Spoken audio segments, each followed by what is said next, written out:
Hi everyone, exam medicine channel में आप सभी का स्वागत है। हम बात कर रहे हैं आपके जीके, हिंदी, कंप्यूटर तथा अन्य क्लासेस की। जैसा कि आप सबको पता है, Allahabad university non teaching post में आपके जीके का वेटेज ज़्यादा है। और साथ ही बात करें UP triple SC junior assistant, जैसा कि आपको पता है 2024 के जो जूनियर असिस्टेंट एंड लिपिक के जो भर्ती है उसका भी जो मुख्य परीक्षा है वो भी आपकी लगभग जून में ही होगी। और इलाहाबाद यूनिवर्सिटी के जो भी नॉन टीचिंग पोस्ट हैं, जैसे आपके एमटीएस और अन्य एग्ज़ाम भी आपके जून में ही होने की पॉसिबिलिटी है। तो आप सभी लोगों के कुछ जो है सिलेबस लगभग सिमिलर है, और ये भी संभावना है कि आप सब में से कुछ कैंडिडेट ऐसे हों जो कि दोनों में शामिल हो। तो आप अगर एक पढ़ते हैं तो आपकी दोनों की तैयारी होती चलेगी। आप अपने स्तर से पढ़ाई करते रहेंगे, जहाँ से जो भी पढ़ रहे हैं। जिन्हें आवश्यकता हो ये क्लासेस देख लिया करें। स्पीड आप थोड़ी सी बढ़ा के देख सकते हैं, ताकि आपके माइंडसेट में ये चीज़ें रहें कि हमारा लेवल क्या होना चाहिए। दोनों परीक्षाएं जो हैं इंटर लेवल स्तर की चीज़ें पूछी जाती हैं, आपकी हिंदी हो या कोई अन्य जो भी इसमें टॉपिक है, क्योंकि आपके सिलेबस में मेंशन है ऐसा। अगर जूनियर असिस्टेंट की बात करें हम यूपी ट्रिपल एससी की, तो आपको 20 क्वेश्चन जीके के देखने को मिलेंगे। वहीं पर कंप्यूटर के आपको 15 प्रश्न अलग से देखने को मिलेंगे, हिंदी के अलग से 30 प्रश्न देखने को मिलेंगे। ठीक है, ये अलग अलग है। जबकि इलाहाबाद यूनिवर्सिटी में जीके का ही वेटेज टोटल 70 नंबर का होगा। 15 नंबर की आपकी हिंदी आएगी। जो 70 नंबर की जीके है, इसमें आपको कंप्यूटर के भी क्वेश्चन देखने को मिलेंगे। जूनियर ऑफिस असिस्टेंट जो इलाहाबाद यूनिवर्सिटी की जो वैकेंसीज है, उसके लिए भी आपको कंप्यूटर अच्छे से पता होना चाहिए, क्योंकि आपके स्किल टेस्ट में भी जो नॉलेज लेते हैं उससे रिलेटेड भी चीज़ें आपको पता होनी चाहिए। तो जिन लोगों को भी इसकी पीडीएफ या इसके अलावा भी किसी अन्य भर्ती के विषय में जानकारी चाहिए और नोटिस के नोटिफिकेशन जो आते हैं वो चाहिए, तो आपको टेलीग्राम पर शेयर किए जाते हैं। जिन्हें आवश्यकता हो वहाँ से जाकर चीज़ों को देख सकते हैं। और टेलीग्राम आपको मिलेगा कहाँ, तो डिस्क्रिप्शन में होता है, एग्जाम मेडिसिन हब के नाम से बना हुआ है। आइए आज की क्लास को हम शुरू करते हैं। इसके पहले जो भी क्लासेस दी गई हैं प्लेलिस्ट बनी हुई है उसमें है। आज आपके लिए जूनियर असिस्टेंट की भी अलग से प्लेलिस्ट बना दी जाएगी, उसमें भी चीज़ें ऐड होती चलेंगी। तो उम्मीद है आप लोग रिवीजन अपनी बेहतर तरीके से करेंगे। पढ़ाई करते रहिए, जहाँ से भी हो सके पढ़िए। सिर्फ पढ़ना ही काम है, उसी से आगे आपको सफलता मिलेगी। आज की जो हमारी टॉपिक है जीके की, हमने पॉलिटी से कुछ सेलेक्टेड एरियाज लिए हैं, जहाँ से आपको प्रश्न देखने को मिलते हैं। वहाँ से हम बात करेंगे। तो सबसे पहले हम बात करेंगे भारतीय संविधान के प्रमुख स्रोत। देखिए, अगर हम संविधान पढ़ने बैठेंगे तो हमारे पास बहुत समय, और आप लोगों ने पढ़ा भी होगा। हम सिर्फ यहाँ पे रिवीजन प्रैक्टिस के तौर पे चीज़ें देखते हैं, ताकि आपको सॉलिड चीज़ें मिले और जो आप यहाँ पढ़ें वो पॉसिबल हो कि आपके एग्जाम में आ जाए प्रश्न। तो कुछ ऐसे फैक्ट होते हैं जो कि प्रश्न अक्सर हमें देखने को मिलते हैं, वहीं से आपको चीज़ें दी जाती हैं, चाहे वो किसी भी सब्जेक्ट का क्यों ना हो। तो हम आज भारतीय संविधान यानी पॉलिटी से, इंडियन पॉलिटी से कुछ ऐसे सेक्शन को पढ़ेंगे जहाँ से आपको प्रश्न देखने को मिलेंगे। इसको आपको अच्छे से सुनना है और इसको याद करने की कोशिश करनी है। तो चलिए शुरू करते हैं। सबसे पहले आज का हमारा जो टॉपिक है वो है भारतीय संविधान के प्रमुख स्रोत। ये पहले इसको समझ लेते हैं, प्रमुख स्रोत का मतलब क्या है। आपको पता होगा हमारे भारतीय संविधान में बहुत सारी चीज़ें कुछ तो बनाई गई हैं, और कुछ कहीं ना कहीं किसी न किसी देश के संविधान से सम्मिलित करी गई हैं। तो आपके परीक्षाओं में पूछ लिया जाता है, जैसे एग्जाम्पल के तौर पे मौलिक अधिकार। जो भारतीय संविधान में मौलिक अधिकार का वर्णन किया गया है, यह किस संविधान से लिया गया है, इस प्रकार के प्रश्न पूछे जाते हैं। तो कहाँ से लिया गया, तो अमेरिका के संविधान से लिया गया है। तो इसी तरीके के कुछ प्रश्न होते हैं जहाँ से प्रश्न पूछे जाते हैं, तो इसी को हम देखेंगे पहले। जैसे अमेरिका के संविधान से कुछ चीज़ें ली गई हैं, और ये इंपॉर्टेंट है, यहाँ से प्रश्न पूछते हैं। आपको ये याद हो या ना हो कि इसका डेट क्या था, सन याद नहीं हो चलेगा, लेकिन ये चीज़ें याद होनी चाहिए। जैसे अगर पूछा जाए कि न्यायिक पुनरावलोकन की जो शक्ति है भारतीय संविधान में, वो कहाँ से ली गई है, तो वो अमेरिका के संविधान से ली गई है। मौलिक अधिकार कहाँ से लिया गया है, ये भी अमेरिका के संविधान से लिया गया है। राष्ट्रपति पर महाभियोग की प्रक्रिया, आपको पता होगा अनुच्छेद 61 के तहत जो है राष्ट्रपति पे महाभियोग लगाया जाता है, तो किस संविधान से लिया गया है, तो ये भी हमारे अमेरिका के संविधान से लिया गया है। उच्चतम न्यायालय और संविधान की सर्वोच्चता के बारे में जो भी है इसमें हमारे भारतीय संविधान में, ये कहाँ से वर्णित है, तो ये भी अमेरिका के संविधान से लिया गया है। स्वतंत्र न्यायपालिका की अवधारणा भी अमेरिका के संविधान से लिया गया है। तो अभी आपने जो जो चीज़ें पढ़ी हैं, ये सभी जो है कहाँ से लिए गए हैं, तो अमेरिका के संविधान से लिए गए हैं। फिर से पढ़ लीजिए। न्याय जो आपको यहाँ पे दिया है, देखिए, न्यायिक पुनरावलोकन मौलिक अधिकार, राष्ट्रपति पर महाभियोग की प्रक्रिया, उच्चतम न्यायालय, संविधान की सर्वोच्चता और स्वतंत्र न्यायपालिका, ये सभी जो चीज़ें हमारे भारतीय संविधान में वर्णित है अमेरिका के संविधान से लिया गया है।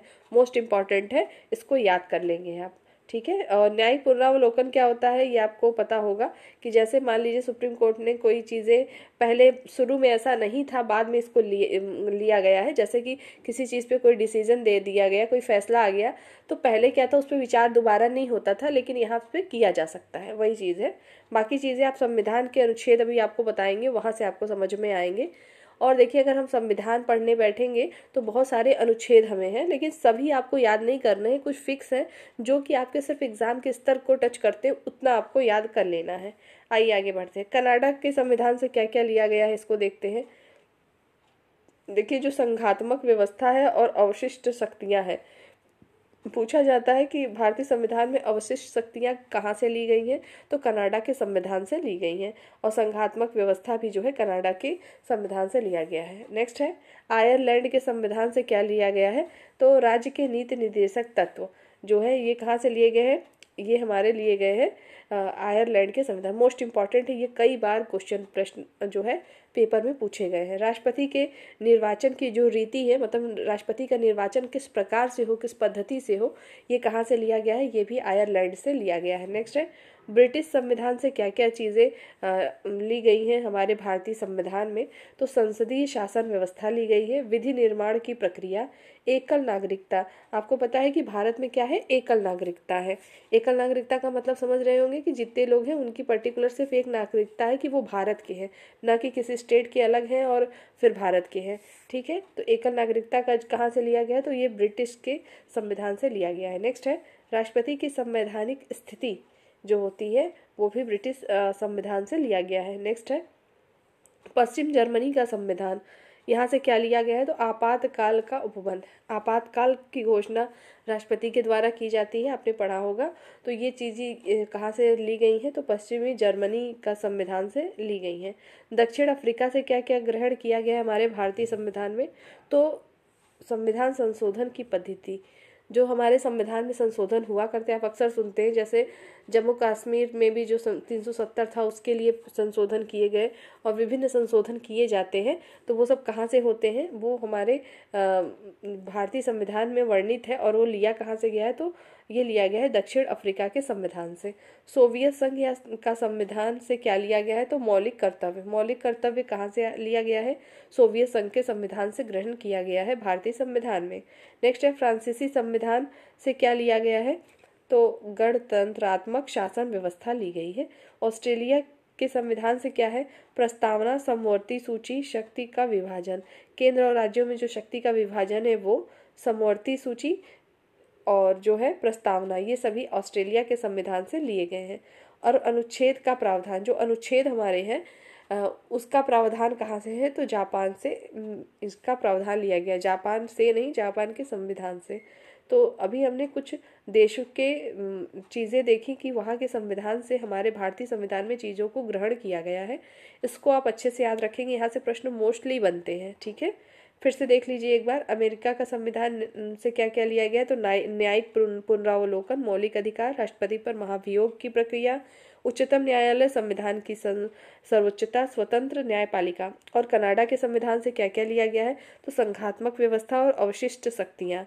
नेक्स्ट है, आयरलैंड के संविधान से क्या अपनाया गया है, तो राज्य के नीति निर्देशक तत्व, जिसको आप DPSP कहते हैं। आगे है, राष्ट्रपति के निर्वाचन की रीति। ब्रिटिश संविधान से क्या लिया गया है, तो संसदीय शासन व्यवस्था, विधि निर्माण प्रक्रिया, एकल नागरिकता, राष्ट्रपति की संवैधानिक स्थिति को लिया गया है। नेक्स्ट है, पश्चिमी जर्मनी के संविधान से अपनाया गया है आपातकाल। संविधान संशोधन की पद्धति कहाँ से ली गई है, किस संविधान से, तो दक्षिण अफ्रीका के संविधान से ली गई है। मौलिक कर्तव्य कहाँ से लिया गया, तो सोवियत संघ के संविधान से लिया गया है। गणतंत्रात्मक शासन व्यवस्था कहाँ से अपनाई गई है, तो फ्रांसीसी संविधान से। जबकि प्रस्तावना, समवर्ती सूची और शक्तियों का जो विभाजन है, ये प्रक्रिया संविधान में कहाँ से आई है, तो ऑस्ट्रेलिया के संविधान से अपनाई गई है।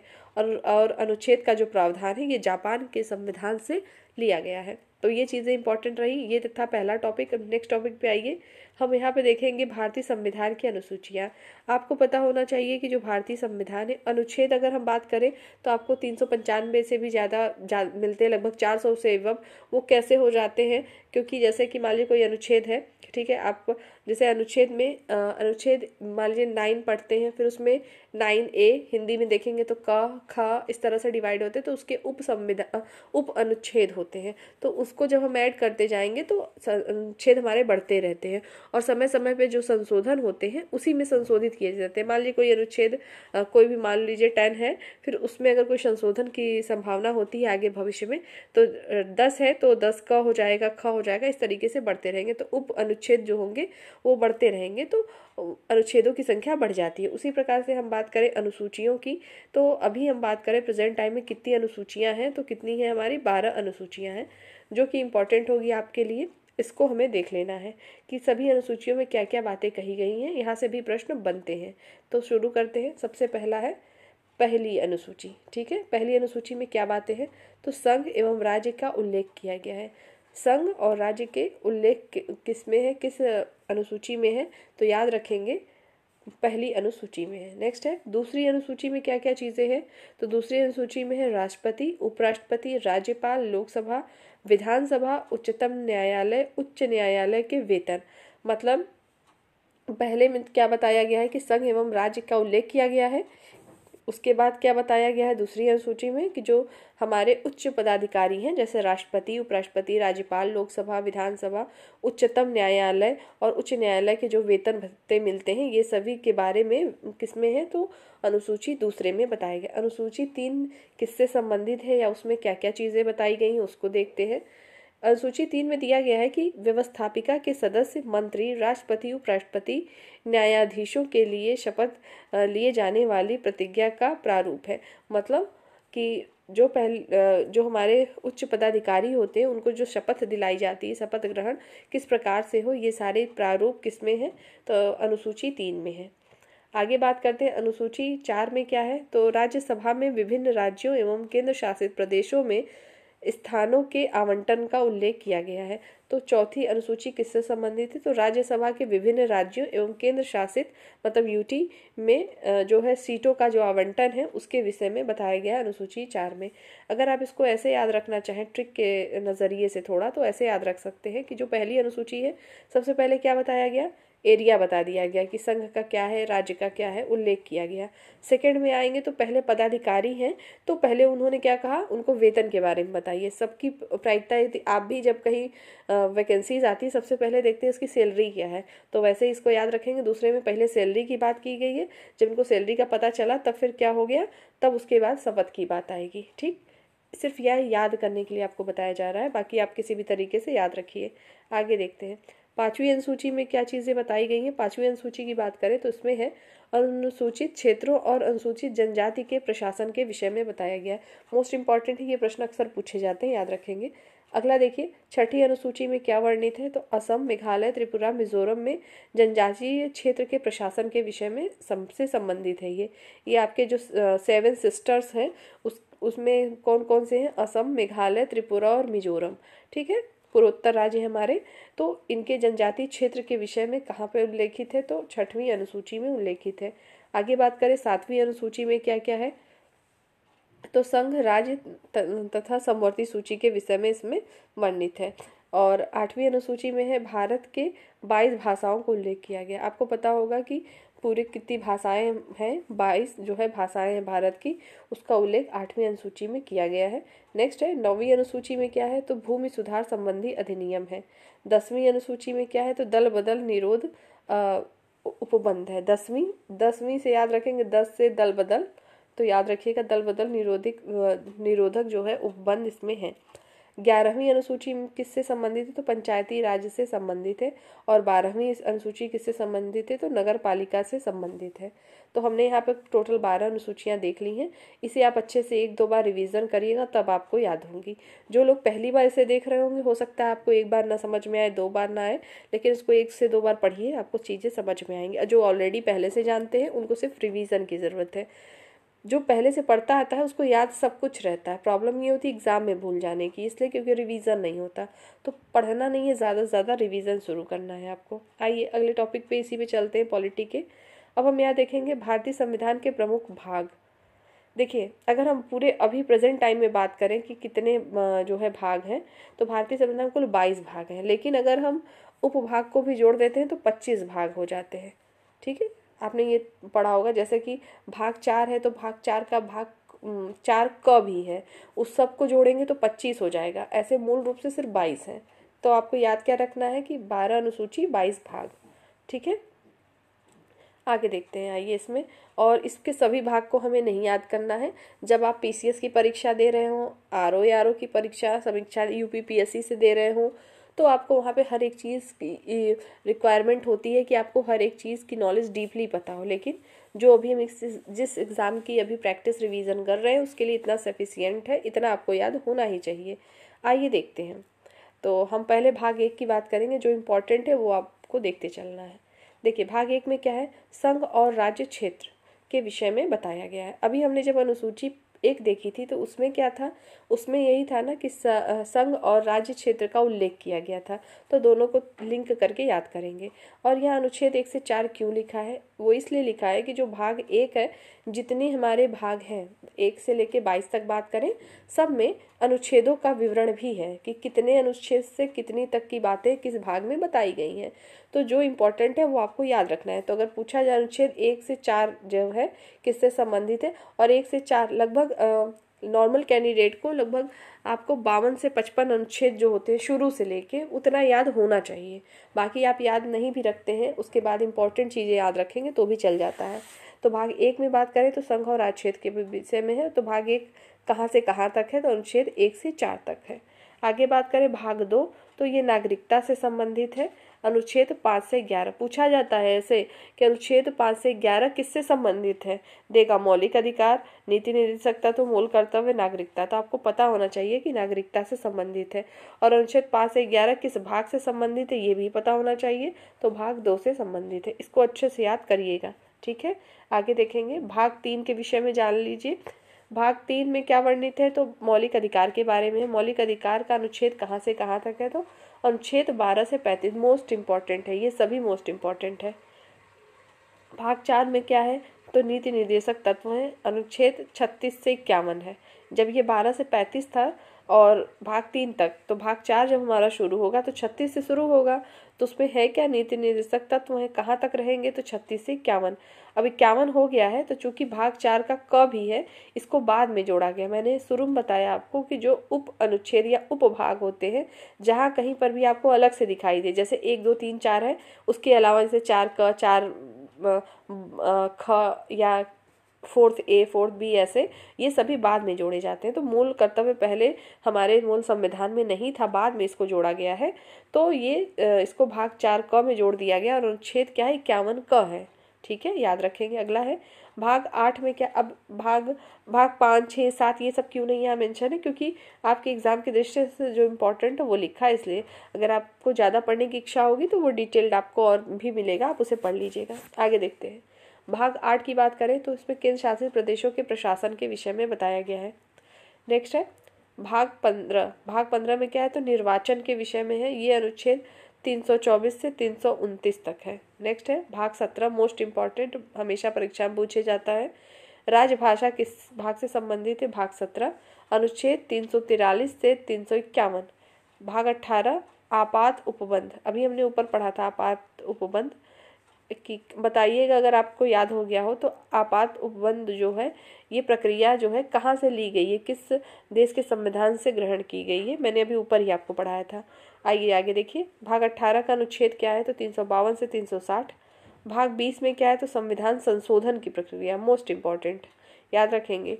संविधान संशोधन की प्रक्रिया कितनी है, 368, मतलब ये अनुच्छेद 368 जो है किससे संबंधित है, 369 अनुच्छेद। तो ये आर्टिकल संबंधित है संविधान संशोधन से।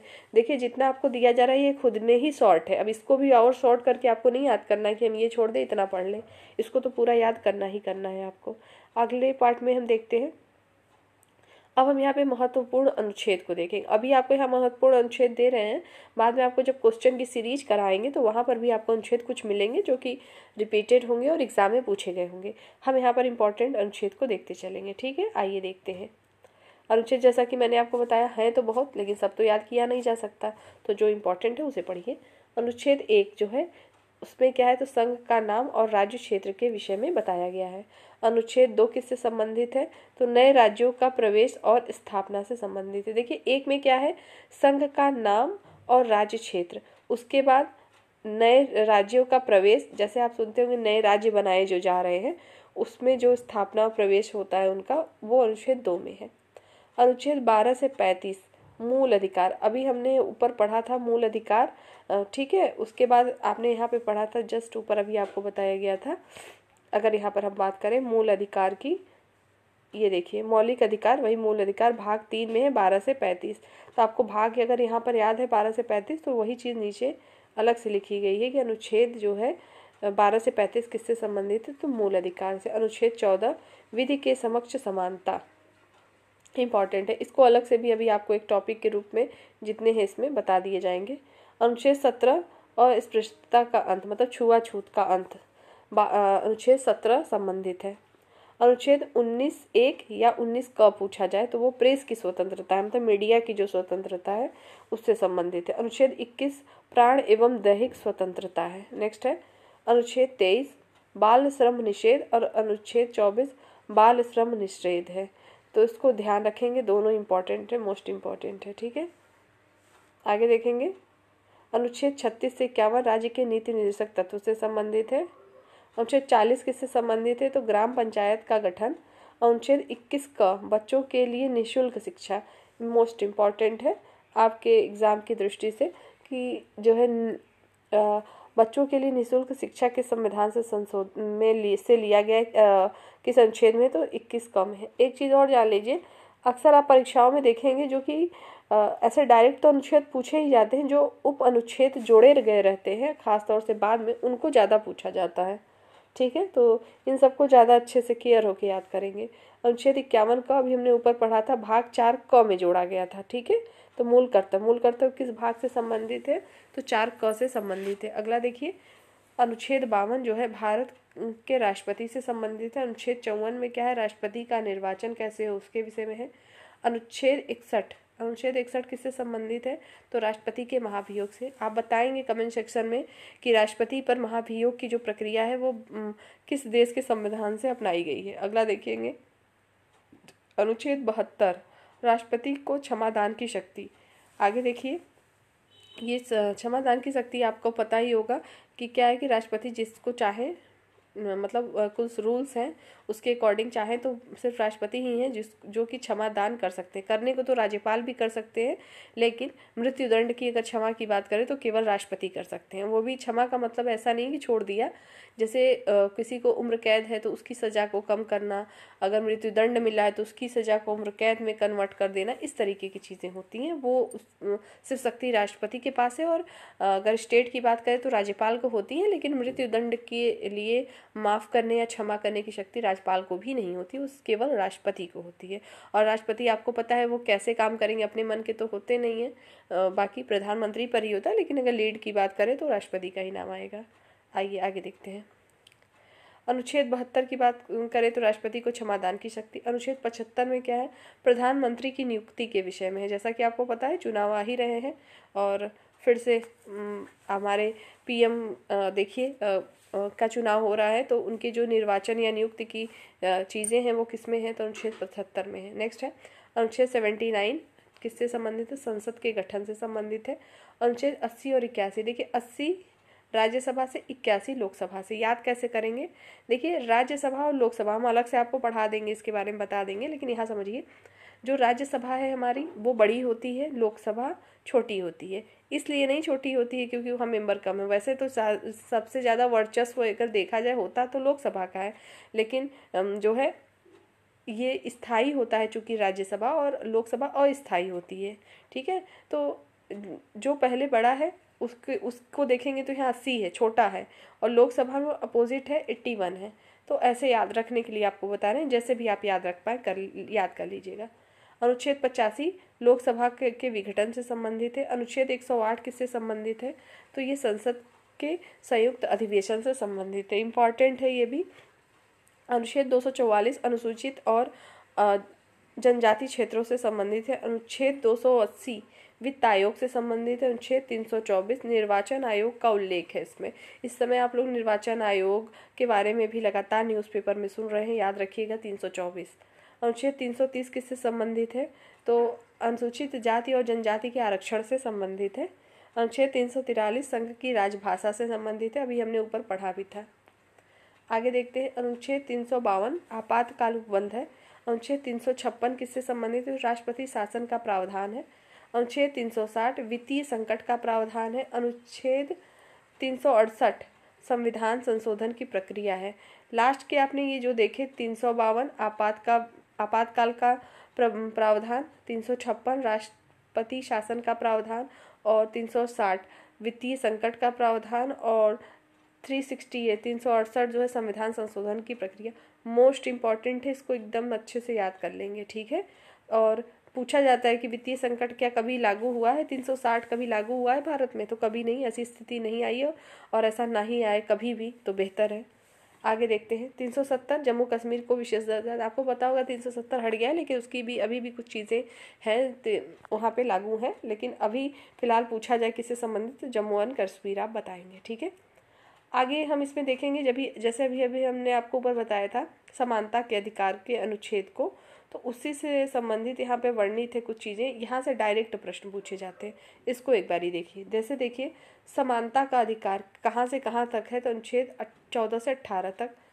स्वतंत्रता का अधिकार तो अनुच्छेद 19 से 22। अभी आपने देखा था कि मीडिया की स्वतंत्रता किसमें थी? तो 19(1) यानी 19 क में थी, तो वही है स्वतंत्रता का अधिकार। शोषण के विरुद्ध अधिकार तो ये किसमें थी? तो अनुच्छेद 23-24। अभी आपने पढ़ा था ऊपर कि बाल श्रम, मतलब छोटे बच्चों को कारखाने में आप काम नहीं करा सकते हैं, हर चीज़ के नियम हैं वहाँ पे, उस हिसाब से ये सारी चीज़ें हैं। आगे देखेंगे धार्मिक स्वतंत्रता का अधिकार अनुच्छेद 25 से 28। संस्कृति और शिक्षा का अधिकार अनुच्छेद 29-30 में है। और संवैधानिक उपचारों का अधिकार किसमें है? अनुच्छेद 32 से 35 में है। तो ये मोस्ट इम्पॉर्टेंट है, ये डायरेक्ट ऐसे ही प्रश्न पूछ लिए जाते हैं। तो आज हमने आपको पॉलिटी से संबंधित कुछ फैक्ट दिए जो कि आपको याद होने चाहिए। इसकी PDF भी मैं आपको टेलीग्राम पे शेयर कर दूंगी। आप लोग इसको स्पीड इंक्रीज करके 1 से 2 बार सुन लीजिएगा, तो आपको चीज़ें अच्छे से याद होंगी। वीडियो के दौरान कुछ चीज़ें आपको बताई जाती हैं, फैक्ट बताए जाते हैं, किस तरीके से आप याद कर सकते हैं, तो आपको सहूलियत होगी याद करने में। यदि आपको आवश्यकता हो इसकी तो आप ले लीजिएगा टेलीग्राम से। बाकी अगर आपकी कोई और भी समस्या परेशानी हो कमेंट सेक्शन में पूछिएगा, नेक्स्ट वीडियो में या कमेंट सेक्शन में ही आपको बता दिया जाएगा। तो आज की वीडियो में, आज की क्लास में सिर्फ इतना ही। नेक्स्ट वीडियो में हम जल्द फिर मिलेंगे। आप लोग पढ़ाई करते रहेंगे। जय हिंद।